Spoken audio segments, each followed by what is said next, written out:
students in a 6-year medical program with Union and Albany Medical College.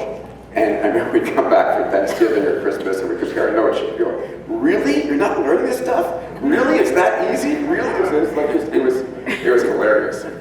Anyway, she became a real doctor, and I got my diploma, photocopied it, and sent copies to my mom and my dad, and then went off on my adventure. I think it's appropriate for me to say I want to dedicate this tonight to the memory of my dad, who was so central to all that I've done. So, all right, let's begin. Let me get you a microphone. I'm a host for Red Eye and gave a couple lectures this morning, and tomorrow I leave for Portugal and then Amsterdam, so I'm on a round the world tear. So I'm going to sit down for a little bit versus standing. All right. And I'm not a public speaker. Yes. Yes, you are. You are today. Guess what? Watch one, do one, see one. All right. Okay, you hold it closer like this. Well, we're here today because Julian Guthrie wrote a biography about Peter. The whole thing says Peter. And it's kind of makes a band of renegades, an epic race, and the birth of private spaceflight. So, the preface is by Richard Branson, and the afterword by Stephen Ball. So let's start with, how did you meet Julian? So, Julian approached me. She had done a piece on the front page of the San Francisco Chronicle. She was a San Francisco Chronicle reporter. And she had just finished Larry Ellison's biography, and she was looking for her next project. And she had done an interview on me about one of my company's planetary resources, which maybe we'll get to a bit later, that's about asteroid mining, really. And she loved the craziness of my story around X Prize, and she asked if she could do it, and I trusted her. And it was very interesting, right, when you give your trust to an individual. I turned over about 25 years of journals to her, and all my audio journals, just literally gave her. I was never allowed to read. And every time. And I think you and Mom probably learned a lot of things in here about me that... Things I never even knew were happening in our house. Yeah.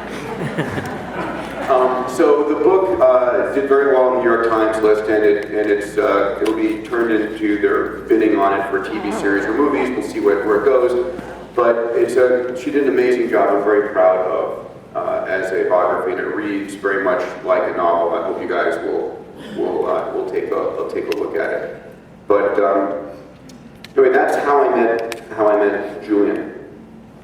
So tell us a little bit about, it starts when he's 8, I'm 6. He takes apart my toys, but we'll go into that. So it starts when you're 8 years old, and it's Apollo 11, and... So yeah, I mean, this is a story of me as a child, passionate about space. I got this intoxication, this bug, this passion, this calling, right? It's a life's mission at the age of 8. And I've considered that calling my greatest gift ever. It drives me to do everything I've ever done. So when I was a child, of course, my parents, both born in Lesbos, came over. My dad, physician, my mom could have been a physician. She managed my dad's office. And it was always expected I'd become a doctor. And of course, it's all about space. It's Apollo's going on at this time, and Star Trek is going on. And Apollo was clearly showing what was possible today, right? We're seeing humans, Mercury, Gemini, Apollo 1, Apollo 8, Apollo 9, Apollo 10, 11 lands on the moon, 12, we forget about 12, 13, there's a disaster, 15, 16, 17. Incredible. At the same time that that's going on, Star Trek is debuted 50 years ago last September as a vision of what's possible, where we're going. And so this juxtapositioning of what humanity is doing right now and where we were going was intoxication. And I made it my mission and purpose in life then not only to go, but to help take the human race off the planet. That this was our destiny, that we were going to become a multiplanetary species. And that has effectively fueled me in all of the insanity that I do. And when I go around and I talk to hundreds of thousands of people per year, and I talk to in schools like I was at St. Andrews this morning, or in universities, or in the boardroom, the question I'm always asking people is, do you know what your passion and purpose is? If you do, fantastic. Don't do something else. Do that. If you don't, your mission should be to find your passion and purpose. I don't care how old you are or how young you are, because being connected with that passion and purpose is the fuel, the energy that will drive you, right? If you go for the money, you may or may not succeed, and then, it's an empty journey. If you go for, for your bliss, following your bliss, as Joseph Campbell talks about this, if you're truly doing what you love, the money most likely will come as well. And then, of course, it's not about the money most of the time. So I consider myself very lucky to have found that passion there, and it's been my guiding star. I mean, literally, when anything goes wrong, if I'm exhausted, if things head down the tubes, and after I rest up and charge my batteries, that shining star, that guiding light of my purpose and mission in life is there to re-energize me and take me forward. So tell us about, this is what I learned, how precocious you were as a child, because I didn't know some of the things in the book. So, I have been an experimentalist all my life, and one of the things that I was able to do, I remember when I was a kid, was you could order chemicals, any chemicals, in particular high-energy explosives. So I was living in Great Neck, and I had my best friend Billy, and we would order potassium perchlorate, potassium nitrate, magnesium, sulfur, charcoal, strontium, barium, all kinds of combinations thereof, and we'd split up the supply and hide half the stash in his house and half the stash in my house in case anyone was discovered. And we would build rocket engines, also known as bombs. Of course, On the third floor of a house. Of course, it was, today I'd be, a watchlist terrorist. With a big sign that said, keep out. We had a house, it was a white elephant house that my mom did an amazing job restoring and rebuilding, and I had the top floor, and I had a big sign, adults stay out. And then I used to build robots up there. I would steal all the motors I could from myself. Any motor, any toy that had a motor, like the big oven, sort of whatever. Yeah, it was, they were missing the next day. And so I used to love to build stuff, and that was a lot of fun. My friend Billy and I won first place in the Estes Design Rocket Competition by building the largest rockets we possibly could. So it was great, and I, at that time in my childhood, and she does an amazing job telling this story, I remember I sort of split myself in two. I was the good Greek boy who was going to become a doctor and take over my dad's practice. And I was, on the altar, and I was the kid who was building explosives and building rockets and was going to be an astronaut no matter what. And so that's my life split into those two parts. And to this day, I'm still pursuing space and medical fields.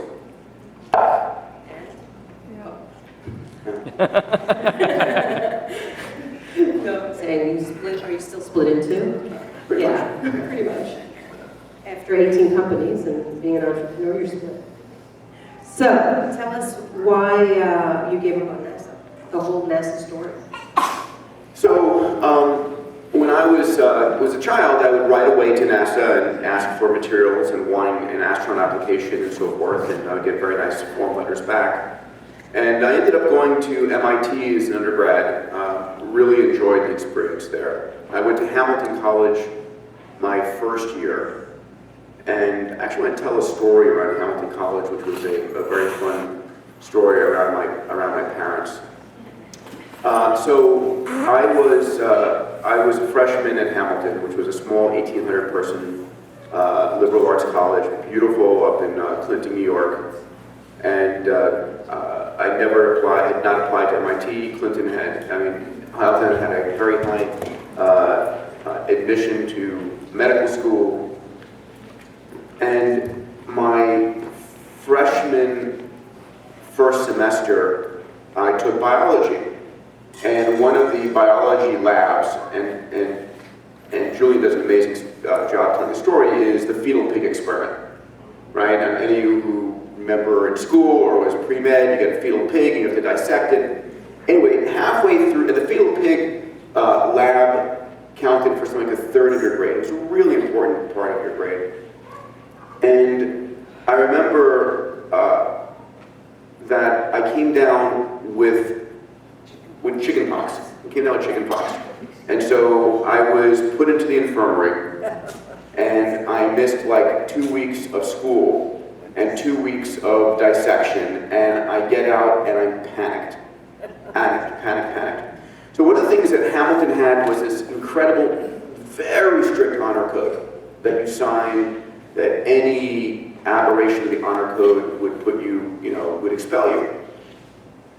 And I remember not really thinking about it, but when I got back, I was with one of my suite mates, Philip was his name, and we concocted a plan to steal a fetal pig, the great fetal pig caper, because I was going to bring the fetal pig back to my suite and be able to look at it at night to try and catch up on the 2 weeks that I missed. And so at the end of the lab, he opened his book bag and I sort of like sweeped the fetal pig in, brought it back, filled it with formaldehyde in a plastic bag, put it into the suite refrigerator. The things you don't think about when you're 18 years old, right? The next morning in class, Dr. Frank Price gets up and he goes, "Ladies and gentlemen, I have something very serious to talk to you about. One of the fetal pigs is missing. This is in direct violation of the honor code." He's looking around the room like this. "Somewhere, one of you is guilty, and other of you know who did it. I want you to turn them in." And I'm like, oh my God. And I'm scared out of my mind. This is a Friday afternoon. We go home, back to our suite. One of the suite mates goes, "I see the fetal pig there. Turn yourself in, or I'm turning you in." There is an article in the school newspaper about the missing fetal pig. Our first reaction is we grab the fetal pig and we run into the forest. The dumpsters were trying to get rid of the evidence. This is getting rid of the body. And the dumpsters know that's too obvious. They'll find it there. We go deep into the forest and we dig the fetal pig a grave. I'm not kidding you. And we bury the fetal pig. We come back. This is Friday mid-afternoon. I remember looking where the fetal pig was buried for some reason. Come back, and I am just so scared, so terrified, so nervous. It's like, I can't. I call my dad. And my dad, he goes, my mom says she didn't know what was going on. He excused himself. So he calms me down and he goes, "Listen, you need to go turn yourself in." He said, "Go to the infirmary physician who took care of you the last 2 weeks." And my dad had built a rapport with him. And he goes, "Go ask his advice and ask his help." And so I did. And then he said, "Yes, you should turn yourself in. I'm sure Dr. Price," they were so stern. They were so like, "You're going to You're kicked out, you're out of here, your career is over, no medical school, no nothing, being expelled on your records, you're done with, all right? This is where I'm facing at this moment in my life. And so I went into the forest and I exhumed the fetal pig. Philip was chasing after me. What are you doing? What are you doing? I said, don't worry, listen. You stay out of this. I'll take full responsibility. And I grabbed it. I went in and spent an hour standing outside Dr. Price's office Friday night while he was finishing up. The physician in the infirmary had obviously called him. And he comes up, he looks at me, and he goes, is that it? In the fatal bag. I can't talk. He goes, have you learned your lesson? And I said, he said, okay, good luck on your exam. And that lesson of forgiveness, that lesson of second chance, that lesson of telling the truth was so powerful for me in my life. So I just wanted to share that with you.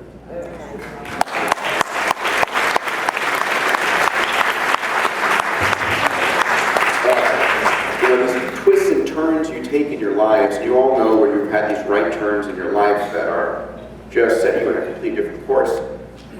And my next turn was I came back for Thanksgiving that freshman year, and I met a guy named Michael November. We were playing tennis in high school. He got MIT. And I'm at Hamilton, and he goes, oh my God, MIT does this, and MIT does that. And I'm working on fusion as a freshman. I'm like, oh my goodness, wow, I want to do that. So I literally make up my mind right then and there, I need to be at MIT. So I apply for transfer to one school to MIT. And luckily, I got in. Remember, my mom and I drove to Boston and looked around there, and it was like Mecca, all this space stuff. And I ended up at MIT, and I met, when I was there, I did a molecular genetics undergrad and then research in the aerospace department. And I met so many astronauts, and it became absolutely clear to me that my chance of becoming a NASA astronaut were like 1 in 10,000, at best. Right? I mean, NASA has the pick of the very, very, very, very, very, very best. And even if you're selected, half the astronauts who are selected as astronauts have never flown because there are not enough space flights. And they call them penguins because they have wings, but they don't fly. And then even if they do fly, they fly once or twice in their career. And I'm like, that's not my idea of being an astronaut. I want to go every weekend. And so I made a commitment at that point to go into space commercially. And I started starting companies to privately work to open up space. And I never applied for the astronaut corps. And you sort of use that energy to fuel me to do what I was doing. So you started a lot of things through the years. First was SETS. Yeah. Tell us a little bit about SETS. So SETS was, when I got to MIT, I found out there was no student space organization, so I started one. The name was Students for the Exploration and Development of Space, SEDS. I started the chapter at MIT, then called my friends at different universities. They started chapters. Jeff Bezos started one at Princeton that same year. That's when I Jeff Bezos from Amazon, yeah. And we had 100 chapters around the world, and it's still going very strong. So it was the first time I realized that I could have a dream of creating an organization, and I could gather people together who had a common mission and purpose, and we could do stuff together. It was one of those things that if it had failed miserably, I might not have ever done anything else. But because the first one worked, and 30 people, this is before the internet, right? This is before dot matrix printers. I created a poster with, remember those rub-on letters you used to use for making posters? And then Xeroxed 500 copies and then posted the whole school. And it was a big success, and SETS grew from there. Went on to start something called the International Space University, ISU, which is still today the leading university for the study of space. We have master's degree programs, summer programs, executive programs. It's a lot of the top space agencies send their people. It's based in Strasbourg, France. We have a beautiful $100 million campus. in Strasbourg, France. There's a story I really enjoyed in the book about Arthur C. Clarke. Can you tell us a little bit? Yeah. How you met him? So Arthur C. Clarke is kind of a legend for a lot of people, especially in the space and science fiction world. You know, he wrote 2001: A Space Odyssey. He invented the communication satellite. One of the top science fiction authors. So in 1982, I'm a junior in college, running SEDS, and we just created my second organization, which I co-founded. It's called the Space Generation Foundation, and we were invited to go to Vienna, Austria, to speak at the United Nations Conference on the Peaceful Uses of Outer Space. That was the first time I'd gone to Europe on my own. Long story, craziness. Won't go there, but we're in the United Nations, and I'm there with my two close friends, my co-founders, Bob Richards and Todd Hawley, and they're like, "Oh, OMG, there's Arthur C. Clarke." And I read one book, Childhood's End, by Arthur, and I'm like, "Oh, okay, let's go meet him." "But you can't just go talk to him." And I said, "Sure, you can." And so I walk up, drag them along, and guys. So one of the things I've learned over the years, and I commend to anybody in the audience, is just not being. Sorry, it's my wife calling with my kids. FaceTime. Yeah. Let me just answer 1 second. Hi there. Hi, we're, hey Kristen, we're actually on stage in the middle of, you're calling me that one? Yeah, what do you say?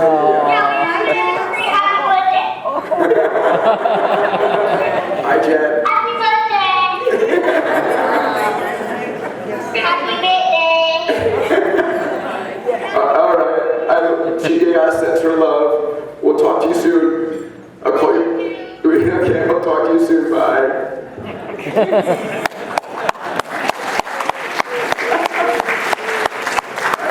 You said not to mention it. I know, I'm so sorry. That was cute. Anyway, long story short,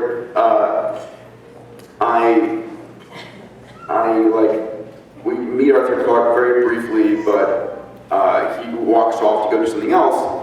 And we're sitting down and listening to his lecture, and I make a bet with my friends that he's going to take us to dinner tonight. And they go, "What do you mean?" He goes, "I bet you he'll take us to dinner tonight."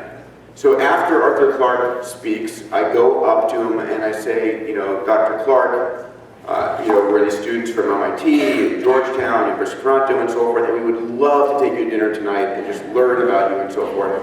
Long story short, he says yes, and of course he pays for dinner, not us. So that's his first way of, getting people to do things for him. Yeah, okay. So tell us about Zero G.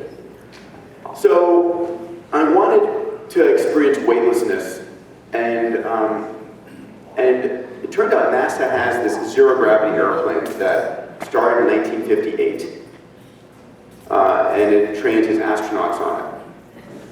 And I tried desperately to go on NASA's zero-G airplane, and I was told no, no, no, no, no, no. And after enough no's, I go, okay, forget about you, I'll just go do it myself.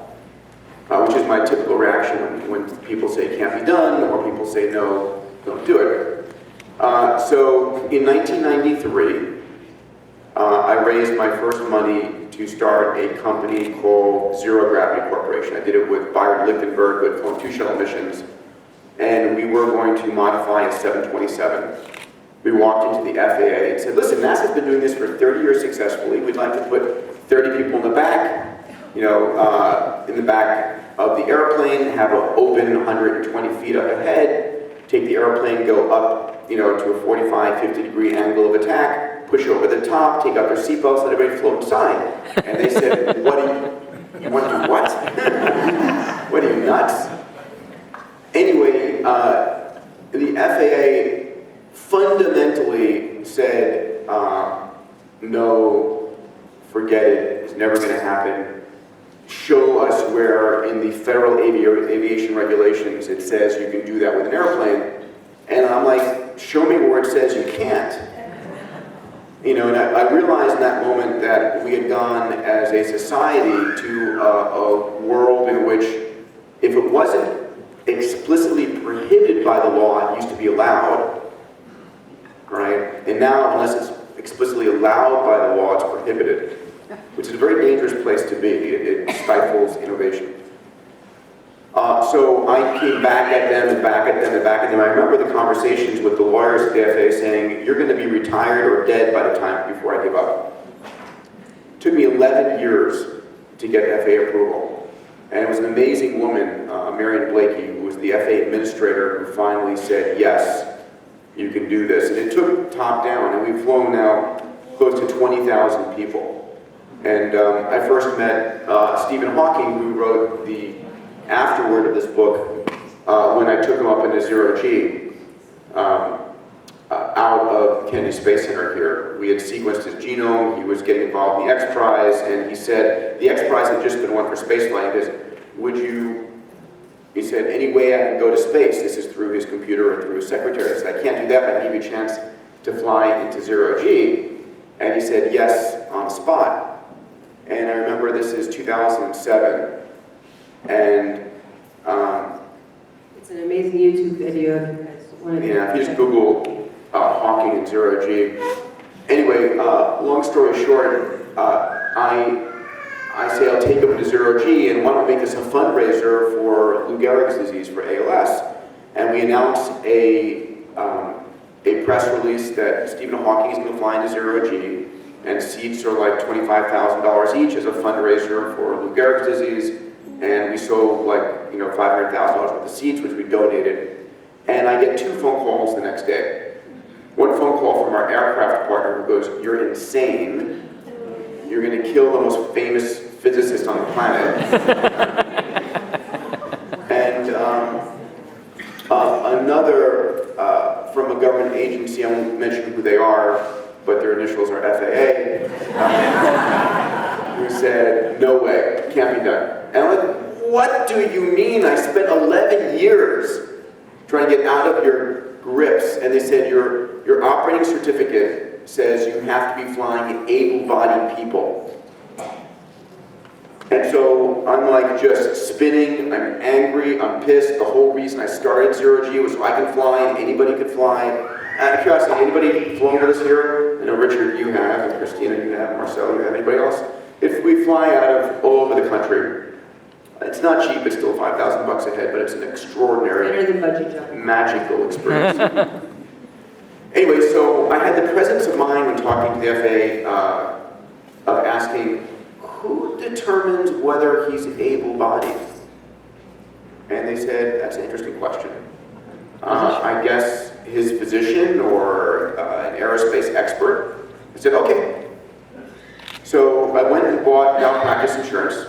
I got his doctor and 4 other aerospace doctors to write letters to the FAA stating that Stephen Hawking was able-bodied for a zero-gravity flight. And we flew in April of 2007. It was an extraordinary flight. We intended to do 1 30-second parabola and give the world's expert in gravity the experience of zero gravity. He did so well, we ended up doing 8 parabolas and spinning him, and he did amazing, and he felt great. It was one of his, amazing experiences of his life. And it was one of the high points of my life was giving him that amazing experience. So the preface is by Richard Branson. Can you tell us a little bit? Well, let me jump into the X Prize story a little bit, I think, first, and then go to Richard. So here I am at this point. I've not applied to NASA. I'm not any closer to being an astronaut. I'm flying in zero-G. And it's like, that's nice, but I had already started a rocket company, which we ended up selling. Long story called International Microspace.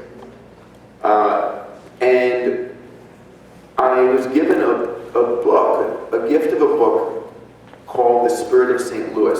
It was Charles Lindbergh's biography, an amazing book. It won the Pulitzer Prize in 1957.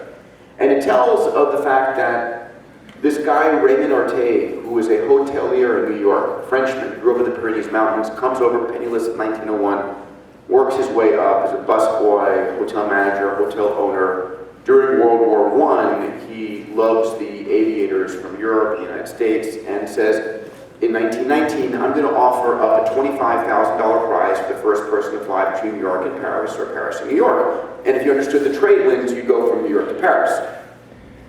So that $25,000 prize, I'm making notes in the margins. My mom lived on the west coast of Florida, in Tampa. I remember exactly where I was, reading it in December 1993 on Christmas vacation. I'm making notes in the margins about how much money all the teams are spending to try and win this $25,000. And I added up at the end, and 9 teams have spent $400,000 to win $25,000. And I'm going, wow, that's impressive. That's a great business model. And so at the end of the book, I wrote down X Prize, and the idea of could I launch a prize for the first person to build a private spaceship that could take me and my friends into space. Pretty simple. I had no idea who was going to put the money, so I called it X Prize. X was a variable to replace by Pulitzer or Nobel or whatever the case might be. It took me so long to find the Ansari family, which happened 5.5 years later, that the X stuck around and I called it the Ansari X Prize. So this model worked again. We had 26 teams from 7 countries around the world who spent $100 million going after this $10 million prize. And Burt Rutan, famed for having built the Voyager flying around the world, 25,000-mile single non-refueled airplane, for his brother Dick Rutan to fly it. Burt built Spaceship One. He's backed by Paul Allen, very secretly until it's announced. And we have, in October 4th of 2004, Spaceship One makes its second trip. So to win the $10 million prize, the rules I had laid out, which held pretty constant throughout the whole competition, was you had to build a 3-person spaceship. So at the end of the competition, you had a vehicle that had a pilot and 2 paying passengers, or an autopilot and 3 very brave passengers, right? And you had to fly to 100 kilometers altitude, land, and within 2 weeks of the same ship, make the trip again. I wanted the vehicle to be reusable, and so that the price per flight was really the cost of the fuel and the touch labor, so it would be affordable. That's where I first met Richard, when I was raising money, $25,000 at a time at Oshkosh, and he became one of our new Spirit of St. Louis members. Thank you, Richard. Anyway, long story short, it made its flights. I had funded the prize with a hole-in-one insurance policy. I had gotten, the Ansari family didn't actually put up the full $10 million, and the book tells the details of the story here. The Ansari family I negotiated an insurance policy. I went to a large aerospace underwriter and said, listen, how much would it cost me if I put an end date of December 31st, 2004? What's the premium that if I pay you that premium and someone wins by the end of 2004, you pay out the $10 million bucks? All right, it's called hole-in-one insurance. So a golf course, when they have like $1 million hole-in-one purse, they don't actually have $1 million bucks staying around. They buy a premium every year, 10,000 bucks, 100,000 bucks. They pay the insurance company. If someone hits a hole-in-one, the insurance company pays out the $1 million purse. That's the way that works. Long story short, the insurance company said, okay, it's going to be, $3 million. I'm going, fantastic. I don't have $3 million. And I negotiated for them that I would pay them $50,000 on the last Friday of every month for a year, and then pay them the $2.5 million at the end of the year. And they agreed, and I announced, because I had $50,000 in the bank, I announced that the prize was funded. Now, I made the payment once from our account, I made the payment once from my personal account, and then I had to raise $50,000 every month, or the prize was over. And long story short, I met Anoush Ansari, who funded the balloon payment at the end and funded the operation, and then the funny thing was I had pitched Stephen, I had pitched Richard Branson twice on making it the Virgin X Prize, and And Julian tells the story of the meetings in here, which are hilarious, and both times he said no. But he came in the week before the prize was won and bought the rights to the winning technology. And that's Richard, who I know well now, but that's him.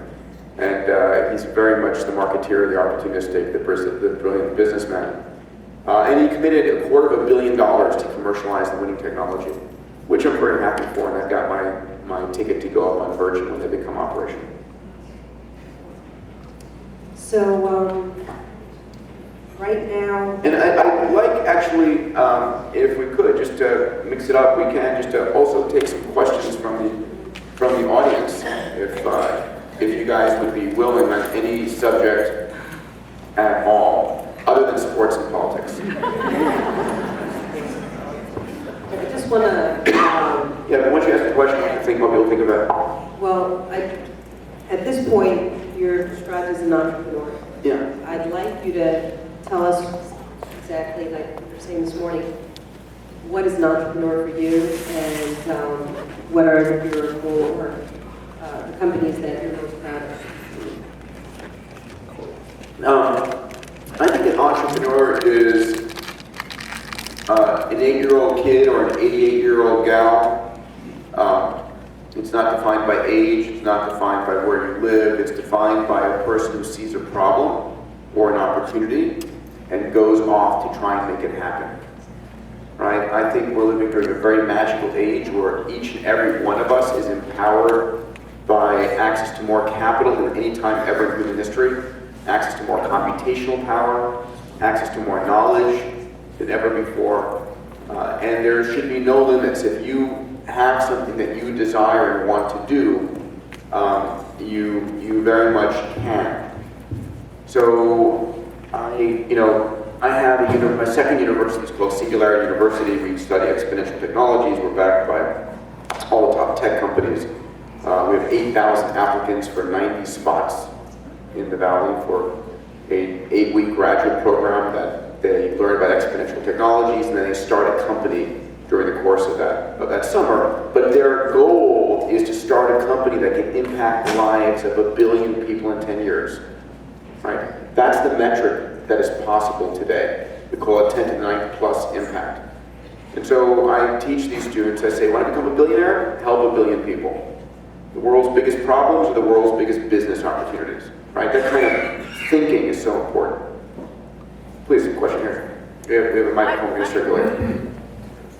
Next. I had read or seen about this app that you have to help literacy around the world. Yeah. So the X Prize is, the first X Prize for spaceflight was a huge success. We've since launched about $120 million worth of follow-on prizes across a wide range of areas. And we have another probably $200 million of prizes in various states of development. And the money is not the reason people do it. Money credentials it, right? And so one of the things that is the most important thing for peace, prosperity, is education and health. And we launched about 2 years ago something called the Global Learning X Prize. It's a $15 million prize. It's funded by Elon Musk, Tony Robbins, who's a dear friend, the DeVos family, Betsy DeVos just became Secretary of Education, a few other friends. And what we asked is teams to build a piece of software that could go on an Android phone or tablet, because Android is 99% of the market outside the United States, and can take a child who has nothing, no literate adults, no schools, nothing, and take that, the child has to learn to turn on the app and engage with it, and it takes them on their own from illiteracy to basic reading, writing, and numeracy in 18 months. That's the objective. And the goal is every time you get a new Android phone and you throw your other one in the desk drawer, right? I've got like 5 or 6 old phones in my drawer. I keep on meaning to give them whatever. You donate it and it becomes a teacher someplace, right? We can generate 1 billion teachers a year that way. So we drive global literacy through the roof. And we're also about to wire the world, right? Today there's about 2.9 to 3 billion people who are online today. In the next 6-7 years, we'll be at 8 billion connected people. 5 billion new minds are coming online. The entire planet is being hyper-connected in a way that is extraordinary. Where's the microphone next? We have a question here. I had a question over there someplace in the back. Thanks, and the question down on the end. Sir? Switching gears a bit, I've read a couple articles. There's a couple probes going out there to land on asteroids. Yeah. In a nutshell, if you could discuss like asteroid mining, what's your vision for that? Yeah, so it's this is the 9-year-old kid in me coming out, and I'm very, very, very proud of it. It's a company called Planetary Resources that my colleague and I started about 7 years ago. I served as co-founder and co-executive chairman. My CEO, Chris Lewicki, is the only guy who landed 3 missions on the Martian surface, 2 before the age of 30, the third one at the ripe age of 34. We have about 60 engineers up in Redmond, Washington, and we have a spacecraft factory that we're vertically integrated. We're building these deep space drones. I want you to imagine a drone about the size of this big, that has, and it's large, 2 large circular tanks with a green monoprop, has enough propulsion to take it from low Earth orbit to Mars or to any of the asteroids. So it turns out over the last 15 years, since roughly 2000, we've discovered, because our Earth-based telescopes and our orbital telescopes get a lot better, we have discovered a whole new generation of asteroids that come close to the Earth. And we've been able to do some ground-based imaging and some Siri get the action here.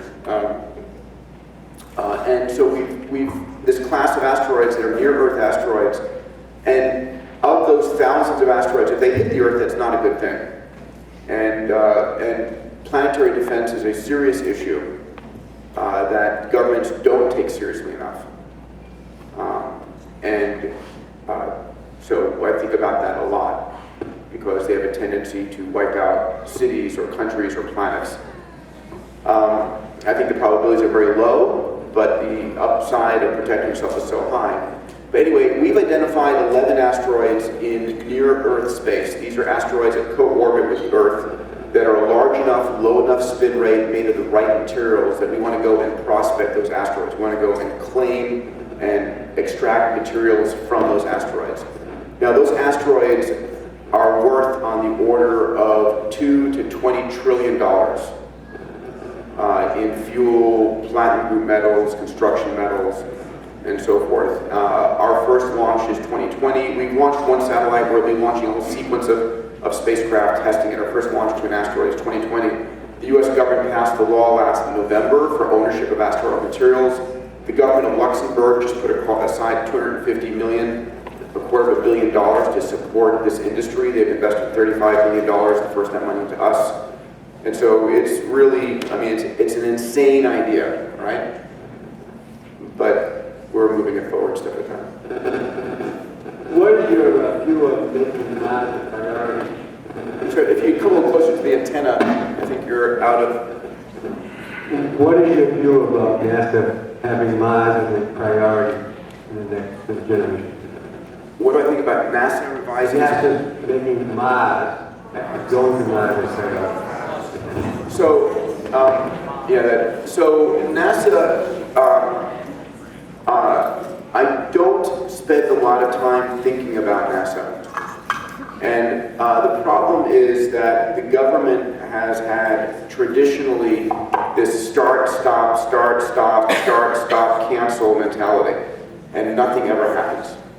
I'm far more enamored by commercial companies, right? And Elon Musk, Jeff Bezos are committing billions of dollars. I've known Jeff for 30 years, I've known Elon for 17 years, and they're both deadly serious about opening up space.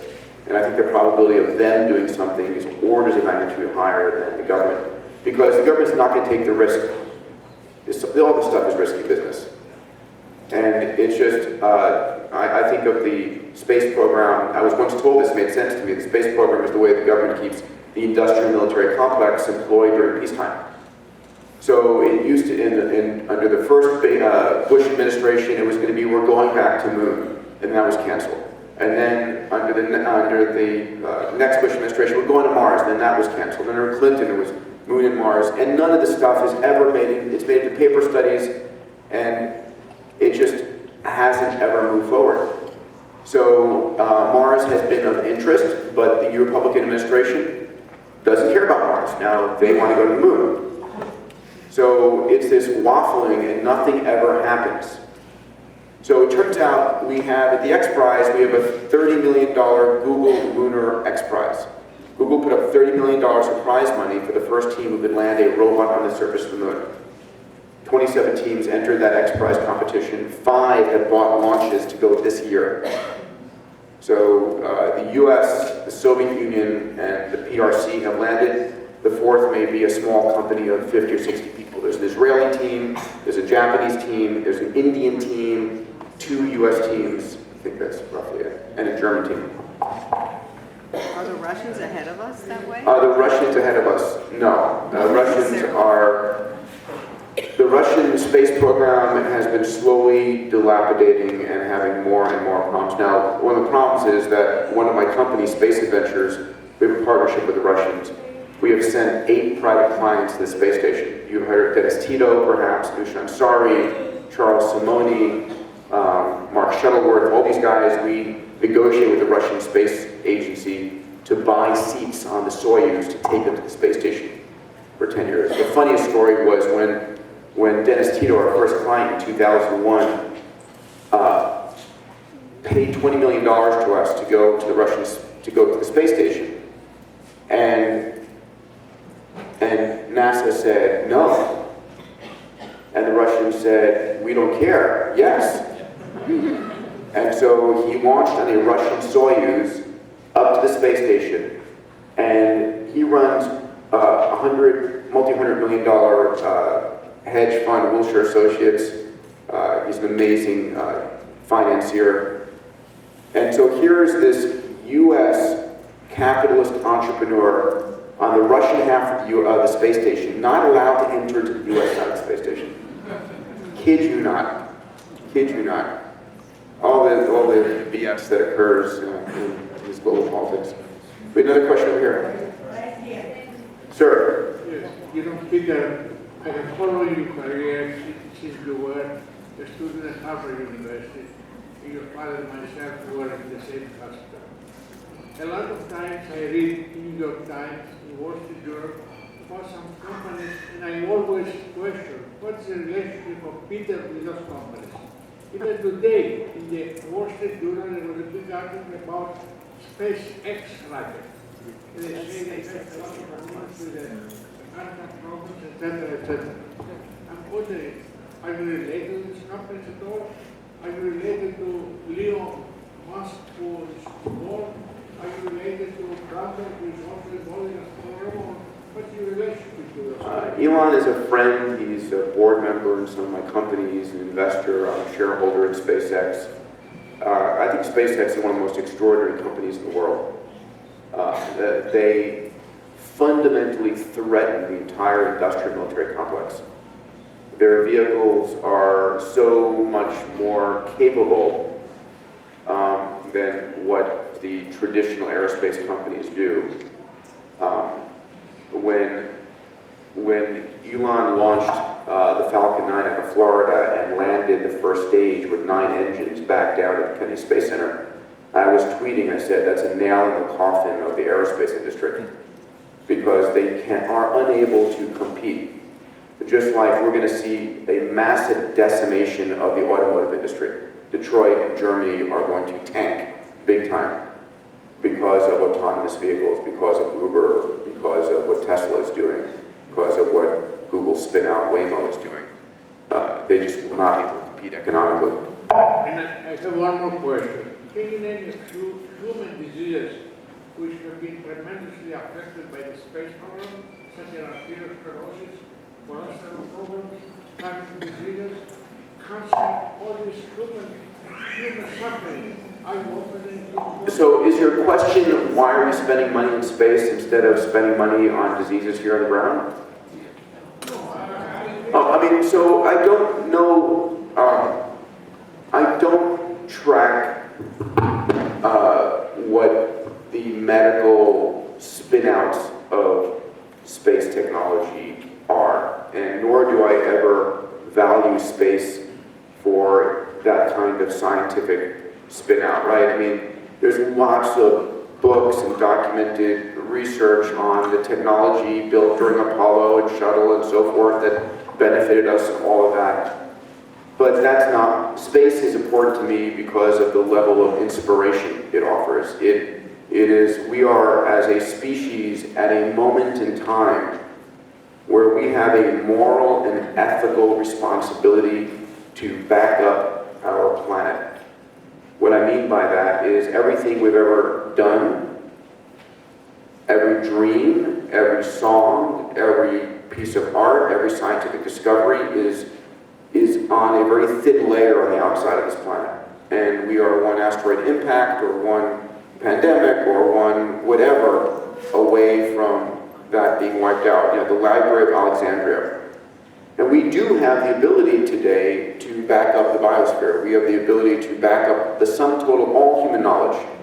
The internet has given us that. We have the ability to go and record every bird song, every tribal song, sequence every life form on this planet, upload that, and be able to back that up someplace else. I think it's during our lifetimes that we are becoming a multi-planetary species, that the human race is budding, right? We're going to have, like, you know, the old, remember your biology, how buds, you know, you have nuclear division where the information duplicates and part of the cytoplasm buds off and you go someplace else. Whether it's going to Mars, whether it's going to Moon, whether it's going to free space colonies and asteroids, whatever the case might be, whatever we become millions of years from now, we're going to look back at these next few decades as the moment in time where the human race moved off the planet irreversibly. It is happening, period, unstoppable. Because it's in the hands of entrepreneurs and individuals, not in the hands of governments. My opinion. Sir? So, rewinding back a little bit, what would you say your best practices were, going back in time a little bit, on how to get some of your passion projects out there, such as X Prize or what have you? In other words, how did you build the circle of influence that you have today? So, I've written a couple of books before this book. Abundance is a book that shows us where the world is going. I'm the eternal optimist. I think the world has gotten better at an extraordinary rate, and that most of us are blinded by the news media about how amazing the world is. We could talk about that if you like. I'm on a soap stand usually talking about the Crisis News Network, CNN. Or the constantly negative news network, CNN. And then I wrote Bold as the follow-on because people were asking, okay, I get that that's where you believe the world is going and I see the evidence that you got, but how do I put my ideas into action? So Bold is my how-to plan. And in that book is literally the how I've started every company, how I launched it, my playbook on that. And I'll share one or two ideas, but I commend the book to you as a means. So first of all, the realization is I didn't get to where I am by going from zero to this. I had, you know, small incremental steps along the way. And I think that's very important for people to do. It's the notion that, you know, if you take something and you double it 10 times, it goes from 1 to 1,000. You double it another 10 times, it's 1,000,000. You double it another 10 times, it's 1,000,000,000. And so for me, it was, I captured something that was my MTP, my massively transformative purpose, and I created a moonshot. This was my billionfold, this is where it's going to go. Right? My International Space University, we want a campus on the moon, in orbit, but the very first thing was we held a small conference at MIT to study the idea. And then we held an 8-week summer program at MIT. And then we did that program in 5 other countries. And then we did an RFP and built a campus. And so it's incremental steps with that passion and vision in mind, and taking incremental small doublings along the way there. So there's lots that I talk about giving birth to an idea above the line of super credibility. In there I talk about 555. There's a whole bunch of approaches. Microphone, please. Doctor? Yes, microphone's back there. Let's get a microphone in the front row if we could too. Yes. First of all, I just want to say thank you that you came to talk to us. I'm a mom of 3 kids under the age of 10, and to hear you talk about when you were 8 years old, it's somebody like me. I have an 8-year-old Athanasius, and he's very precocious, thinks about stuff, and he's studying astronomy right now. And in education, our kids are learning about taking care of the environment, and how come they be the stewards of the environment after we've kind of messed it up. So that's how the kids look at it. And my 8-year-old tells me, well, Mom, why can't we just send our garbage over to Venus? Because I learned that their atmosphere is very hot and it can incinerate things upon landing, and when they tried to send things there, they were just gone. And I'm looking and I'm like, well, I guess we have an incinerator here at the waste department in West Palm Beach, and he had seen that, on a field trip. And so I just looked at him, I thought, I think the kids have some better ideas than us sometimes. I don't know, it's an idea. So just thank you for being here and sharing this with us, and it's something I'm going to share with my kids. Thank you.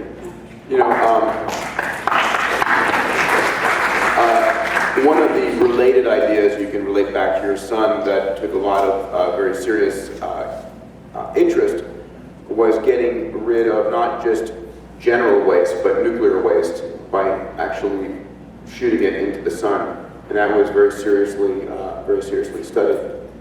I think a lot about education for kids because I have these beautiful 2 5.5-year-old boys, and I think about the fact that they're never going to drive. I don't know if they're going to go to university, right? That is so 10 years from now. I can talk about autonomous cars and why they're not going to drive. But I think about what do they need to know now? And I actually wrote a very detailed white paper on how I reinvent education. And my website is diamandis.com, and you can go and you enter the blogs, you can get a copy of the white paper there. I put out a blog every Sunday on exponential technologies. But long story short, in a world where we're going to have artificial intelligence, AI, and you're going to have an AI shell around you, like Jarvis from Iron Man. You can ask that AI anything. You have sort of like Siri now, you've got Alexa at home with your Amazon Echo. How many folks have Amazon Echo here? Okay, you'll all have one within 12 months, don't worry. Or Google Home. Anyway, the point, I'm installing yours tomorrow. It'll become your favorite thing. Anyway, the point being that we're going to have AIs that are going to be answering all of our questions. The idea of memorizing facts will be something antithetical. I don't memorize phone numbers anymore or addresses, right? It's on your smartphone. And so we're going to start to change what's important in education. And I think about that, and I think about what I see as important in education, first and foremost, is helping your child find their passion. And I don't care what their passion is.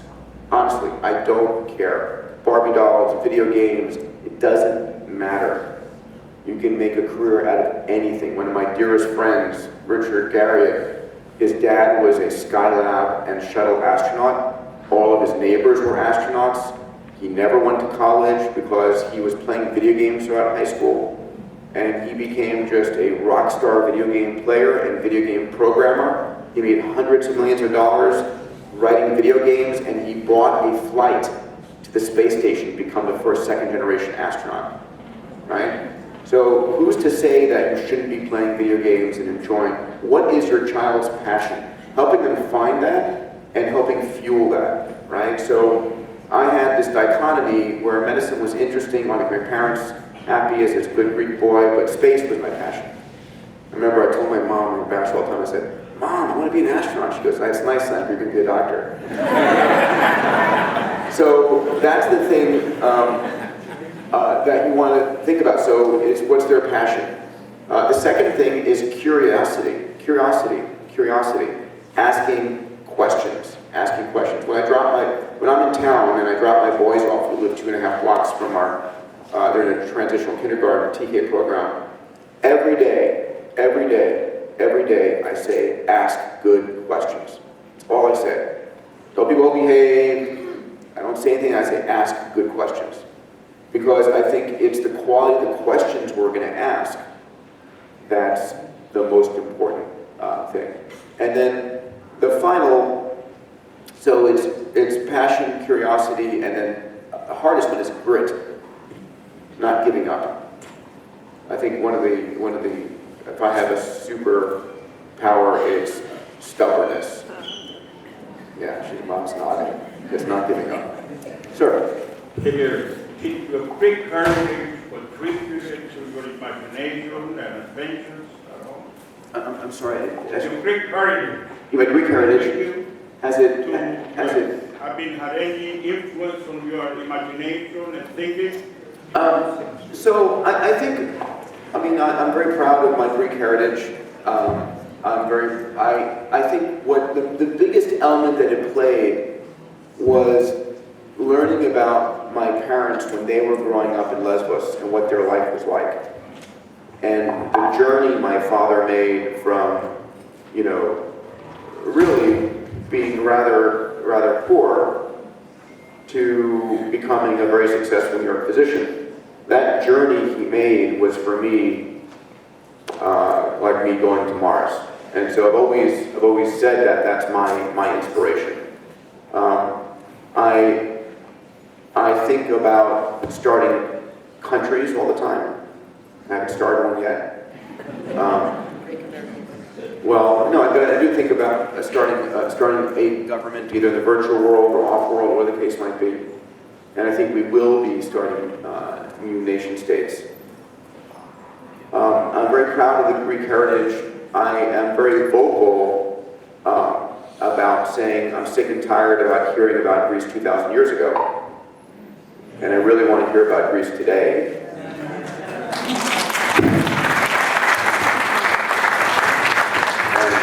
And what does Greece want to stand up and be known for today? And so Marcella and her family live in Thessaloniki, and so it's an interesting conversation.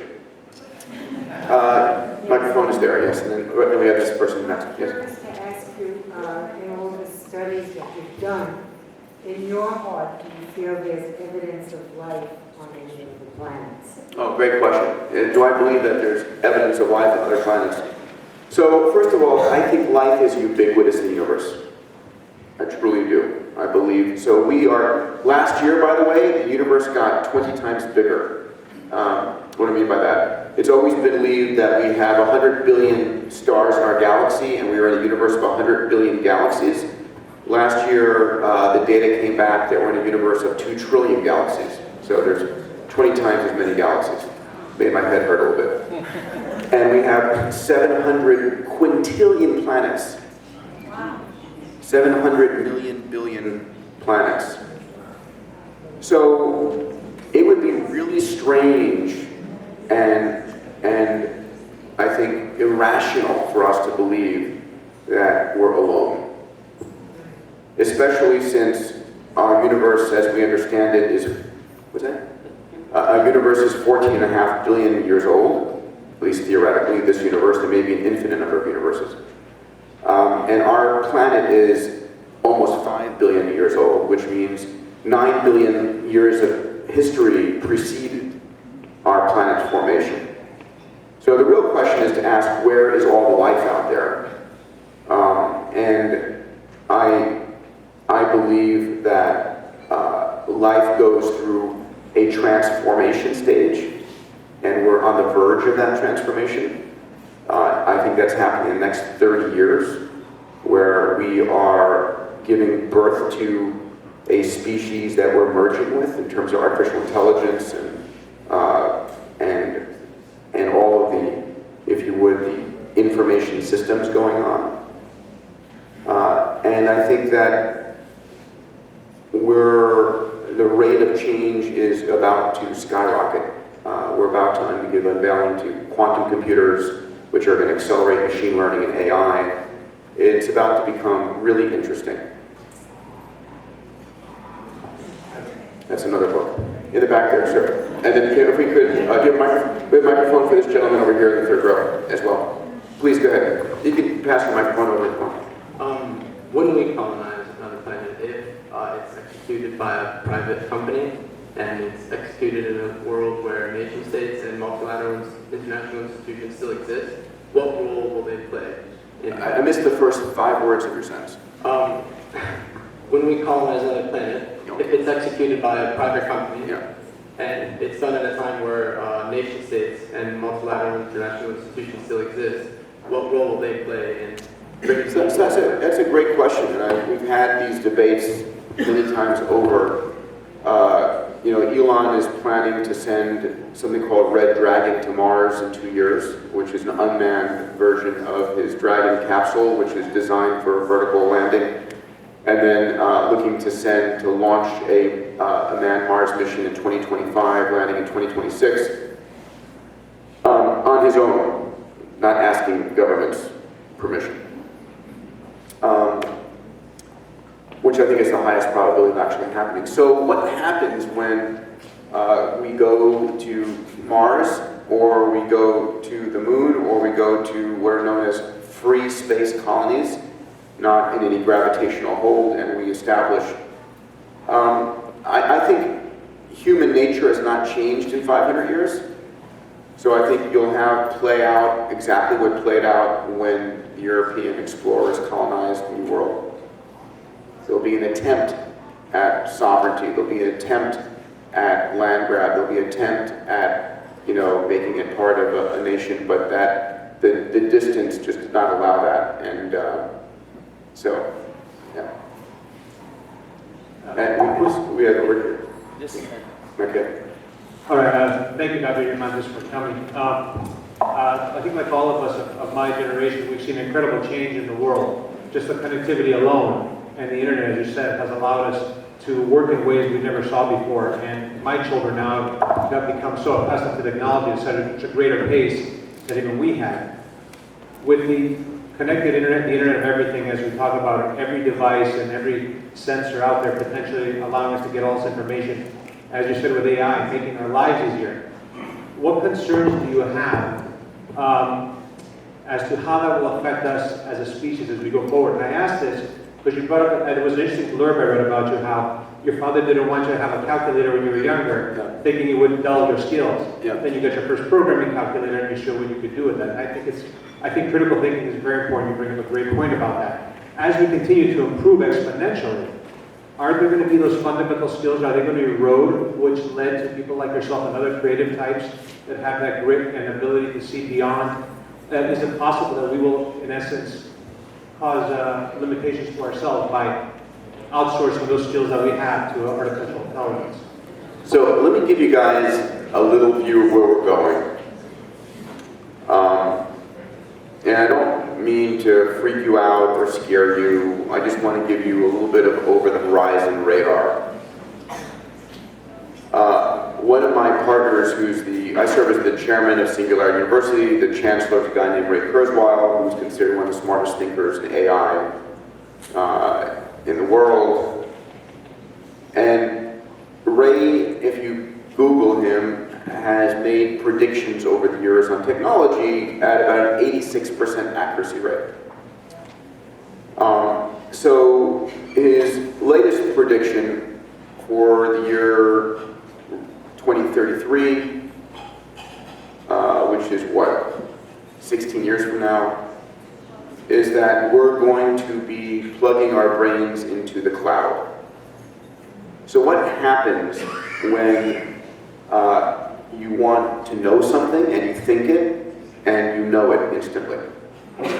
What happens when you want 1,000,000 times higher cognitive capability? Or you want infinite memory?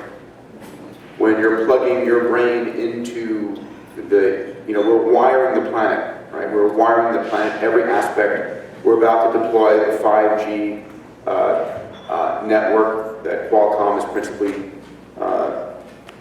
designed that will start deployment in 2018 and go for about 20 years. And that 5G network will allow massive explosion of data, allow us to have 100,000 sensors by city block. Every phone call, the data rates you have on your phone could support 11,000 phone calls of the first Motorola brick phone. It's just this insane amount of bandwidth and capability we're going. So we are on the verge of a merger with this technology. People are fearful about AI. A lot of my friends who are committing a huge amount of capital and research to this don't talk about AI versus humans, they talk about HI, human intelligence. How do we increase human intelligence? Right? AI will be born, it will take off at an extraordinary rate. If you've seen the movie Her, I think that's the closest analog that I've seen. Terminator, I think, is a ridiculous example of where we're going to go. There are so many resources in the universe and the solar system. If an AI wanted something, they could go off and get it without. We're going to be the equivalent of a bacteria on the ground compared to them. But we're going to merge with this technology. We're going to be able to use it as tools to increase our capabilities. And I think as we become conscious at a global scale, we're going to start to see life out there in the universe. It's sort of my definition of God, and it always has been. First, I would like to thank the Project Committee for having me here to grace us with our presence. And you made a point about for us trying to preserve our cumulative wonderment of our humanity, which by all purposes has been more or less accumulated in the last 200,000 years or so, and preserving it for the rest of the cosmos, the ubiquity of life out there. There has to be some point where the real climaxes. So when we look back retrospectively, we can say, yes, we recognize a point where it was a point for all the relevant factors to converge to create the pivot point that enabled us to do that. Call it, if you will, something like an ultimate speculativity or singularity. My question is, what do you see as the main determinants driving that? What do I see as the main?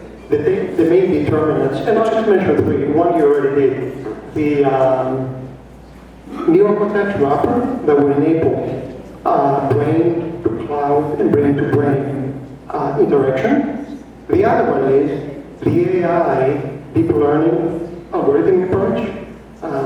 And the third one is something that you've already alluded to in your book, is the CRISPR, and as an example, the genome. All three, which one of those do you think would have the largest impact? So when we look back retrospectively, say, yes, it was that one, or...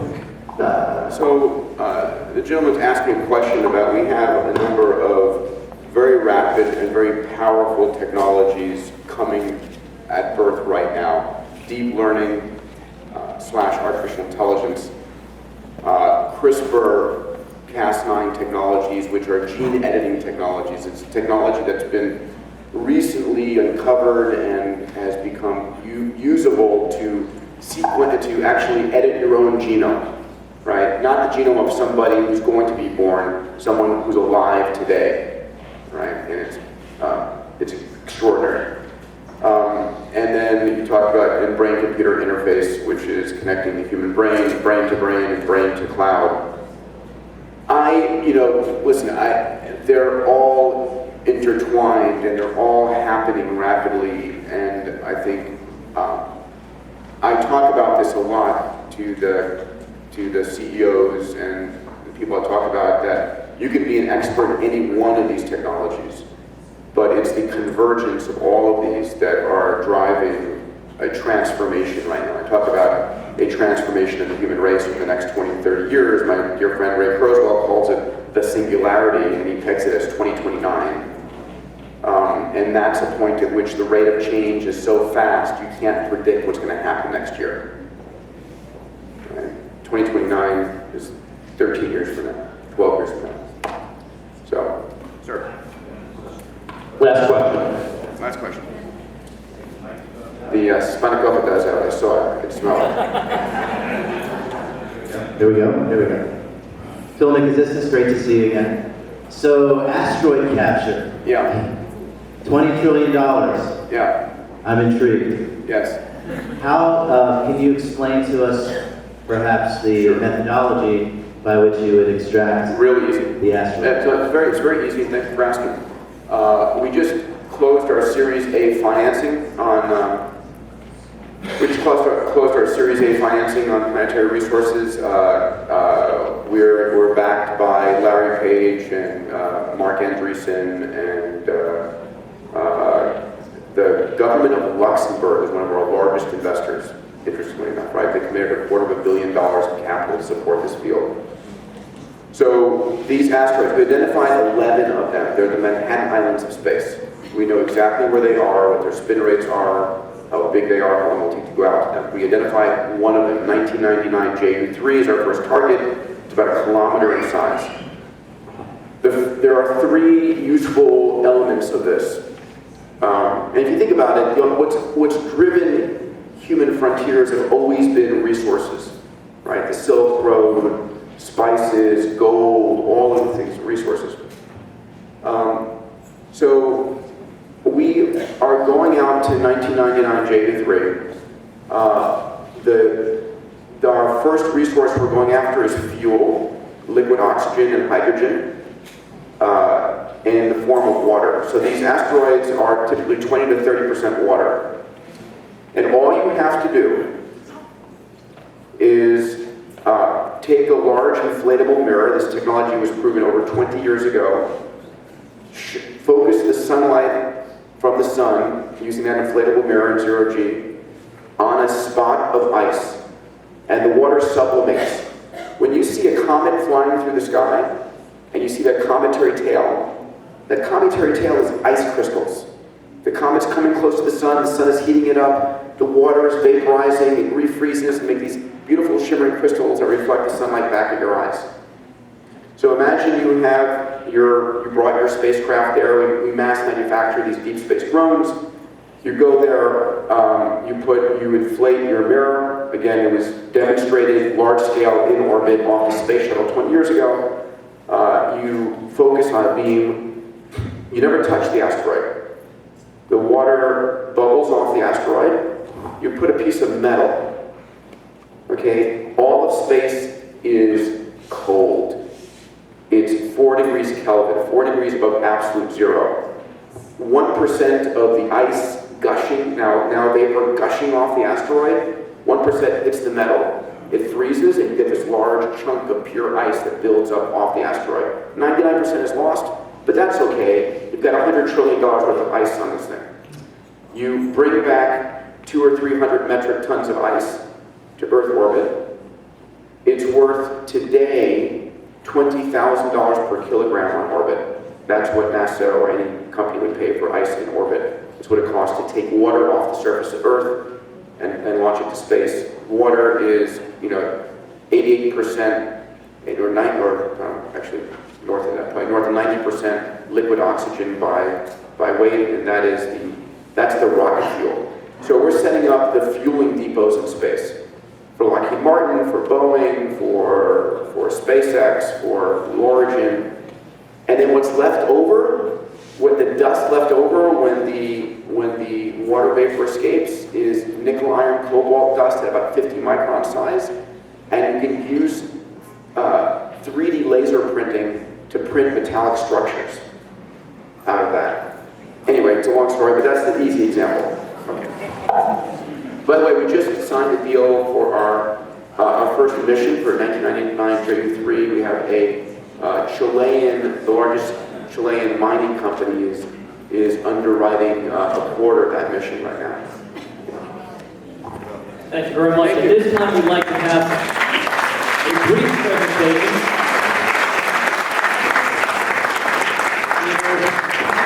On behalf of the St. Mark family, please accept this small token of our appreciation, the beautiful icon of St. Mark Boca Raton.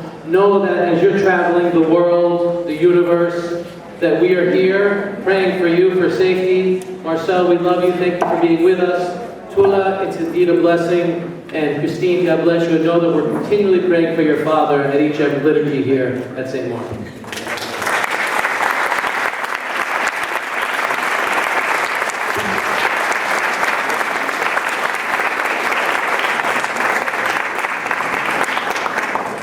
And since he did mention Tula, we all have to sing to Tula. Happy birthday to you. Happy birthday to you. Happy birthday, dear Tula. Happy birthday to you.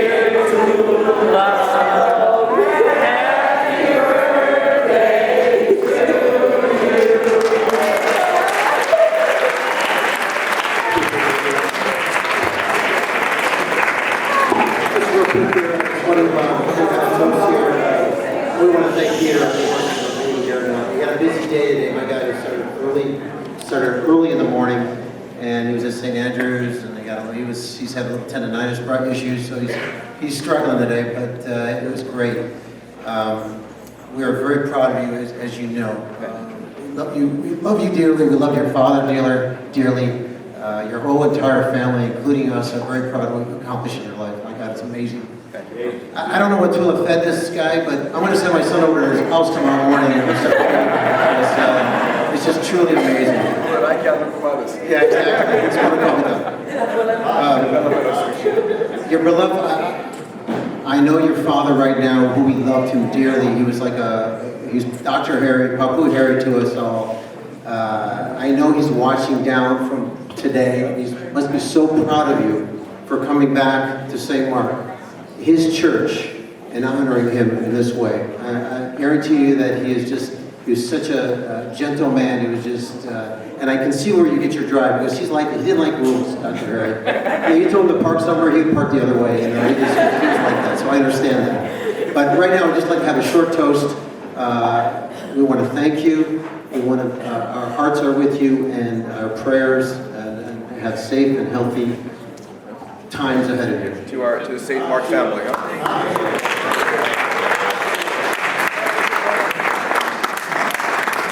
I think you got plenty of books here if you want any of the